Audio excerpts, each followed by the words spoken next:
It is just an honor and our pride to have you among us. Ladies and gentlemen, just to let you know, Congress lady is from New York, and she's a strong supporter of Sindhis, and of course, side by side, our Balochi brothers and sisters. And she has been instrumental in all the voice we have in Congress. Recently, as you know, that the Congress did pass a bill where any future military aid to Pakistan will be tied, that military aid is not used against the human rights violation and killing of Sindhis, Balochis, minority religions, or any other human rights issues in Pakistan. So would you please welcome Lady Carolyn Maloney.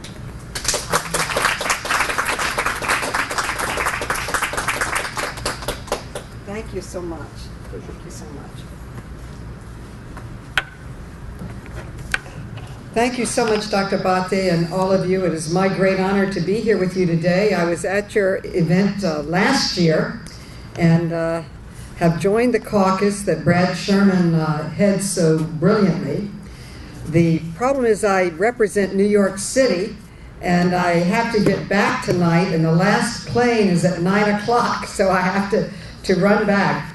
But Dr. Bhatti has made sure that I will focus on this very important bill that has passed the House. It has passed the House. It's now in the Senate, that none of the military equipment or supplies should be directed towards human rights, towards the Sindhis, women, children, or anyone else.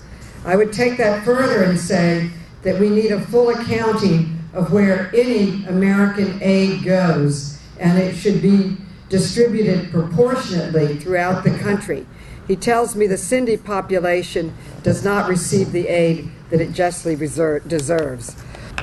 I want to particularly thank Sufi Lagari for inviting me at the SAPAC and making sure that I got here. And first of all, I'd like to applaud all of you for the important outreach work that you are doing with SAPAC. It's not just in your interest, but it's very much in America's national interest for us to know and to understand more fully the histories and views of the Sindhi people. And in our efforts to use public diplomacy to battle extremism, there is no place in the world where it is more important for the United States to have reliable friends and allies than in Pakistan. The more that Americans understand about just who you are, who the Sindhi people are, the better it will be for all of us, and the easier it will be to craft more effective and more Sindhi-friendly policies. I think a great deal of Americans would be surprised to learn that in 2006, I was surprised to learn this, the best-selling poet in America was not Walt Whitman, Dickinson, Robert Frost, or Emerson, but a 13th century Sufi mystic, Rumi, the #1 selling poet in America. That is really something. So thank you again for undertaking your education and outreach mission.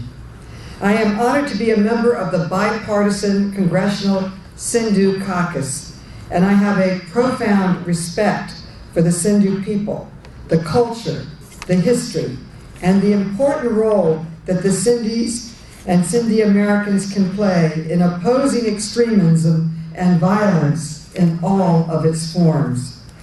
That is one of the reasons why, along with my fellow caucus members, Brad Sherman, Thomas Petrie, we sent a letter this month to Secretary of State Kerry requesting that the State Department produce a version of the U.S. Karachi Consulate website in the Sindhi language. And we are hopeful that Secretary of State Kerry will respond to our request. We pointed out that the response to previous outreach in the Sindhi language has been positive from opinion leaders like intellectuals and journalists. We also sent a letter to the Appropriations Subcommittee on State Foreign Operations, asking that they set aside $1.5 million of the funds made available for the Voice of America to be used exclusively for the purpose of Voice of America Sindhi language broadcasting. This needs to be a two-way conversation.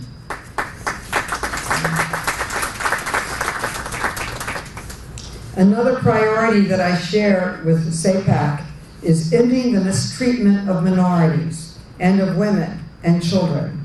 This has always been a subject close to my heart, and putting an end to these types of crimes is what makes a civilization great.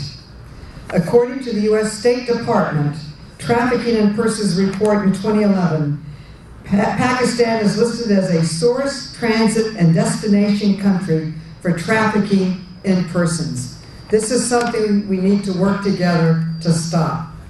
Much of the trafficking is motivated by extremes of poverty and is concentrated in the Sindhi province. Children work as modern-day slaves in brick kilns, making carpets in mines, and making cheap glass bangles. An estimated 70% of those trafficked are females under the age of 25. In Pakistan today, Sindhis of all ages have suffered terribly at the hands of their own government. Women have suffered at the hands of their own countrymen, and children have suffered at the hands of human traffickers. Sadly, for now, a world united against cruelty, against intolerance, inequality, extremism, and violence is only a place that the poets dream of. If you compare the savagery of the daily reality for millions to the lyrical and loving elegance of the world as envisioned by the great Sufi poets and mystics, the dizzying dissonance that these two pictures create produces a message that orders the heart into action, written in a language that is understood by all. I have seen your work and I have heard your message. And I agree with you wholeheartedly that we must find a way to unite together in a way that transcends the barriers of language, culture, and religion, while preserving the rights of all to preserve their own culture and follow their own conscience. The great Sufi mystic Hafiz once described the purpose of a poet. He said, "A poet is someone who can pour light into a cup, then raise it to nourish your beautiful, parched, holy heart. Together, let us fill a cup with light and raise it together in a toast to mutual friendship and understanding between two great people, Americans and the Sandys, and may it nourish your beautiful, holy heart and your holy cause." Thank you for inviting me today. I wish I could stay all evening. In the future, don't have it on Friday nights. I have to work weekends. I have to leave and go back to New York. Thank you for your good work, and thank you for all that you are doing for democracy and equality and fair treatment to all peoples. Thank you very much.